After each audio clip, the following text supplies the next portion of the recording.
வணக்கம். ஆகாஷ்வாணி புதுச்சேரி செய்திச் சுருக்கம் வாசிப்பவர் வாசுகி சந்திரசேகரன். பிரதமர் திரு நரேந்திர மோடி அடுத்த மாதம் 12ஆம் தேதி மொரீஷியஸ் நாட்டின் 57வது தேசிய தின விழாவில் சிறப்பு விருந்தினராக கலந்து கொள்ள உள்ளார். பிரதமர் திரு நரேந்திர மோடியின் வருகை தமக்கு மகிழ்ச்சி அளிப்பதாகவும் இரு நாடுகளுக்கும் இடையிலான வலுவான மற்றும் நீடித்த உறவை உறுதிப்படுத்துவதாகவும் மொரீஷியஸ் பிரதமர் திரு நவீன் ராம்கூலம் தெரிவித்துள்ளார்.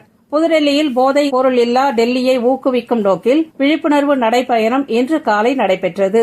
டெல்லி காவல்துறை ஆணையர் திரு சஞ்சய் அரோரா, ஒலிம்பிக் போட்டியில் வெள்ளிப்பதக்கம் வென்ற ரவிக்குமார் தஹியா மற்றும் அர்ஜுனா விருது பெற்றவரும் மல்யுத்த சாம்பியனும் ஆன சரிதா மோர் ஆகியோர் நடைப்பயணத்தை கொடியசைத்து தொடக்கி வைத்தனர். இந்நிகழ்ச்சி இந்தியா கேட்டில் உள்ள கர்த்தவ்யா பாதையில் நடைபெற்றது. புதுச்சேரியில் அன்னையின் 147வது பிறந்த நாளையொட்டி நேற்று அரவிந்தர் ஆசிரமத்தில் அன்னை வசித்த அறை பக்தர்களின் தரிசனத்திற்காக திறக்கப்பட்டது.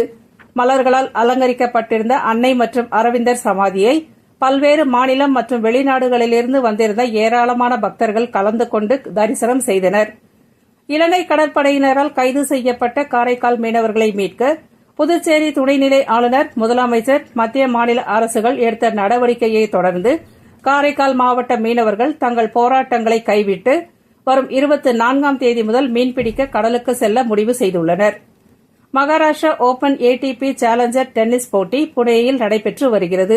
இதில் ஆடவர் இரட்டையர் பிரிவு அரையிறுதிச் சுற்றில் இந்தியாவின் ஜீவன் நெடுஞ்செழியன், விஜய் சுந்தர் பிரசாந்த் இணை இந்தியாவின் நிக்கி கலியாண்டா பூனாச்சா ஜிம்பாப்வேயின் கட்னி ஜான் லாக் இணையை வீழ்த்தி வெற்றி பெற்றது. இத்துடன் இந்த செய்திச் சுருக்கம் நிறைவு பெறுகிறது.